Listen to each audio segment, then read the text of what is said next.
All right, welcome to part 2 of this channel. Today's reading is out of Genesis chapter 6. Just my little quirks and qualms and viewpoints.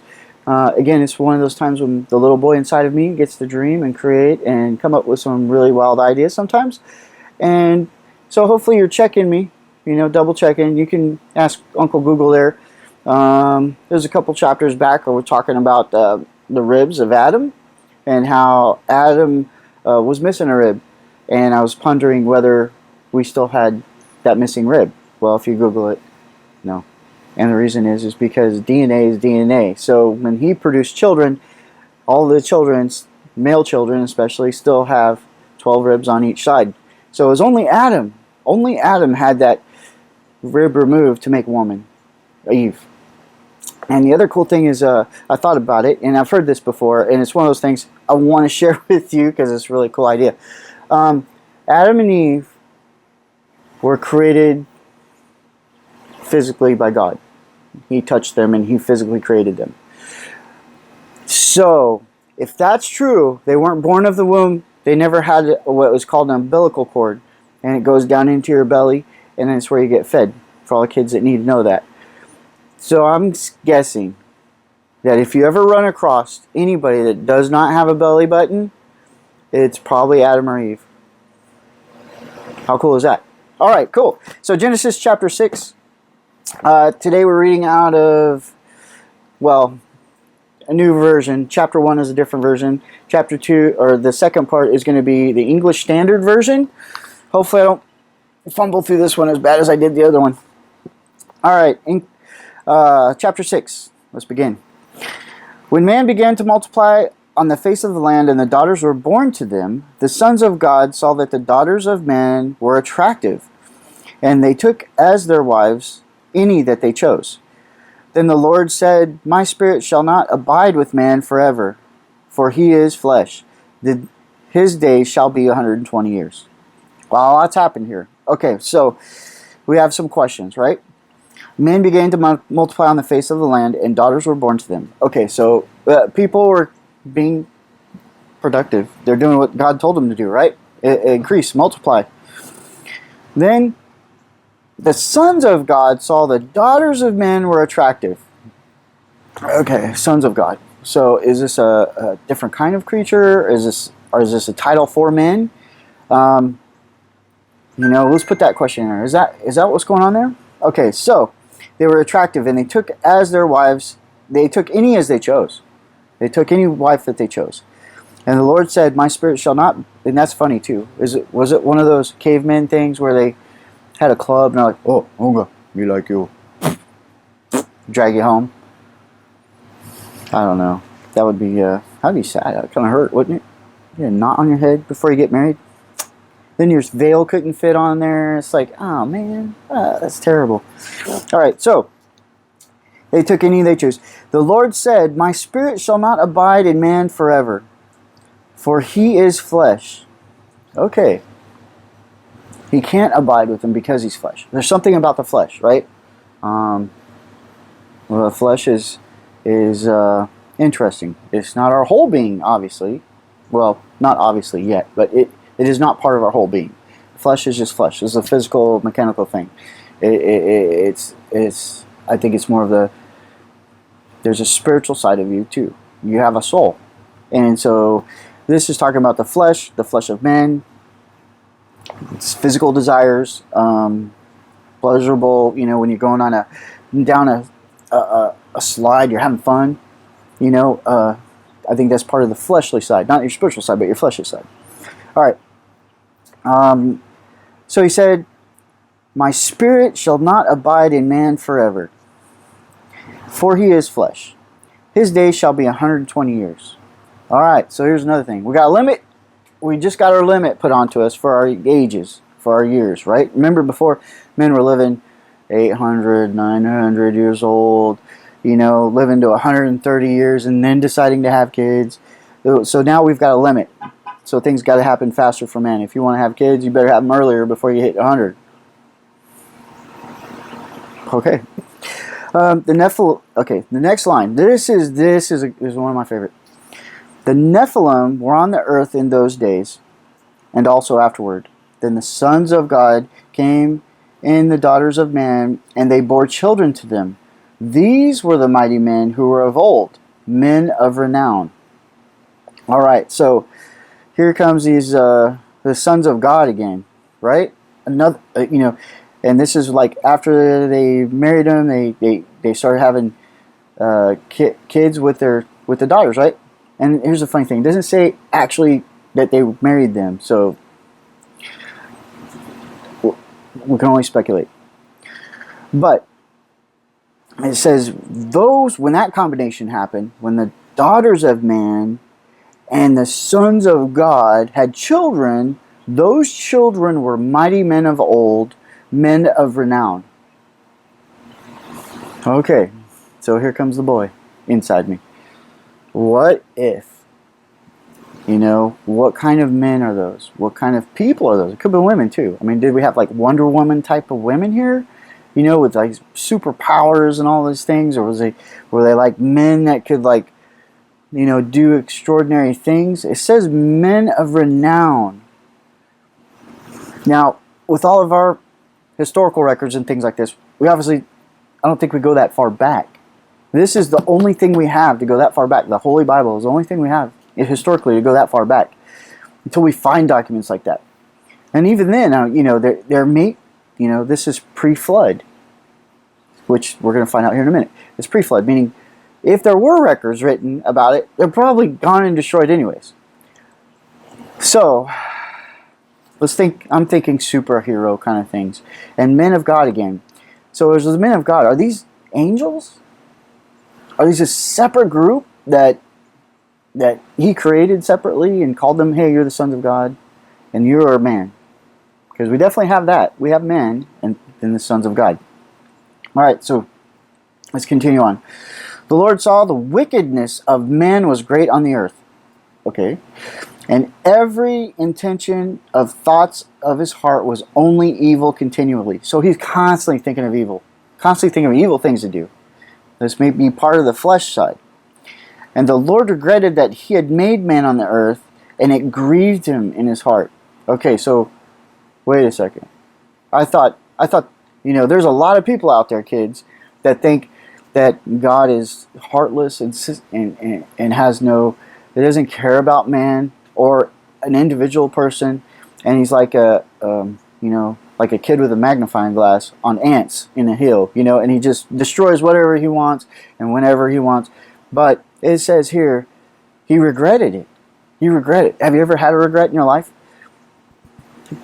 And your heart kind of gets, oh man, it aches, right? And so here we go. God's regretting that he even created man. And so, because the man's heart was evil thoughts continually, right? So, the fruit gave him the knowledge of good and evil, but he chose to think of evil more than good. That's sad. I mean, we were created in his likeness, be creative and have fun and laugh, So, the Lord regretted that he had made man on the earth, and it grieved him in his heart. So again, there's God feeling, right? That was my whole point. Sorry, just sidetracked a little bit. But God had felt grief in his heart. He was sad for man. Sad that he made man. All right. So the Lord said, I will blot out men whom I have created from the face of the land, man and animals and creeping things and birds of the heavens, for I am sorry that I have made them. So it's not just man. He's going to blot out animals and creeping things, which is good for you that don't like spiders. He wiped them out too. And all these things, right? But Noah found favor in the eyes of the Lord. Oh yeah, Noah. Whew, we've got one on our side that's doing good, right? So he found favor in the sight of God. These are the generations of Noah. Noah was a righteous man. Right off the bat, we learned Noah was a righteous man. Blameless in his generation. Blameless. Noah walked with God. Noah walked with God. He didn't call out to him. He walked with God. So God physically walked with him? Let's assume that. Let's assume he walked with him. That's what it says here. And Noah had 3 sons, Shem, Ham, and Japheth. Now the earth was corrupt in God's sight, and the earth was filled with violence. Violence, yeah, we don't like that. And God saw the earth, and behold, it was corrupt. So the earth was corrupt also. That's interesting. For all flesh had corrupted their way on the earth. And God said to Noah, I have determined to make an end of all flesh. Which is true. He said he was going to destroy man, animals, creepy things, birds. For the earth is filled with violence through them. Behold, I will destroy them with the earth. Make yourself an ark of gopher wood. Gopher wood.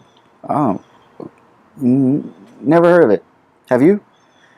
This is interesting. We don't have those anymore. At least we assume we don't have those anymore. So let's continue on. You're going to make rooms in the ark and cover it inside and out with pitch. This is how you are to make it. The length of the ark, 300 cubits, its breadth 50 cubits, and its height 30 cubits. Make a roof for the ark and finish it to a cubit above, and set a door of the ark in its side. Okay, so you got to put a door on the side. This says roof, and another version says window. And so it's made of gopher wood. Now, how long? And it's we don't know how big a cubit is, but if it's got to hold all the animals, we'll get to that part here. But you got to figure it's going to hold all these animals. That's huge. It's got to be huge, right? All right. Finish the cube above. Okay, and make a lower, a second, and a third decks.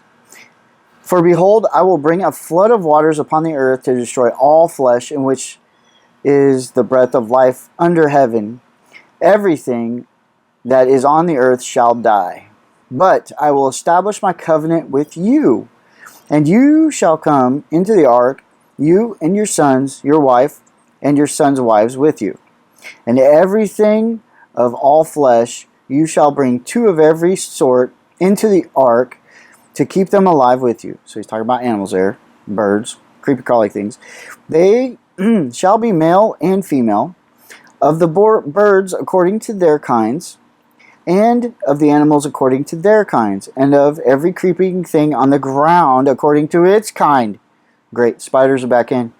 Okay, 2 of every sort shall come to you for you to keep them alive. Also take with you every sort of food that is eaten, and store it up. It shall serve as food for you and for them. Noah did this. He did all that God had commanded him. So very cool. So now we got animals coming, or he's got to build the ark. He's got to collect food. He's got to have 3 decks on this thing. He's got to make rooms in it. He's got to have a door on the side. And it's like, wow, man, there's a lot going on here, right? And we're not sure if they had blueprints back then, but I'm sure it'd be like one of those things God touches them. Boop. And it's like, oh yeah, I know how to build that. Cool. We're good. No problem. How long did it take? This is where I think that wood might have been like balsa wood that we have today. It's real soft, and you can smash it with your fingers. And I'm wondering if that gopher wood was like that. Now we got to keep in mind also that maybe, just maybe it was a great big tree that had fallen down, right? Because we talked about this. Men are living 900 years. So are animals and plants and everything else. So maybe we had this huge tree, and maybe he had to cut it down, or maybe he made it out of it. Who knows what? But maybe him and his sons went around and like mashing doors and mashing the walls down, making the decks, and then when you maybe they added something to it to make it strong, kind of like a composite, because it says you got to put pitch and tar on here somewhere, right? I think we read that somewhere in here. I'm pretty sure. Let me make sure. Cubits, blah blah blah. Bring forth, blah blah blah blah blah. Set a door on the arc of the sides. Okay, so he doesn't say this, but we'll learn this later. That actually gets pitch and tar on it, and so maybe it made the wood harder, and so this formed this. So it's really cool. The other thing to think about the ark, it was huge, but how do you get two of every kind? Two elephants, 2 rhinos, 2 giraffes. That's already a lot of space, right? What about T-Rex, Brontosaurus, other huge animals, right? And so let's think about that for a minute. What if it wasn't the adult-sized version, right? They're kind of hard to manage, maintain. Get those big animals need a lot of space. What if they had little guys, little babies, right? What if they have a baby elephant? Oh, that's much better.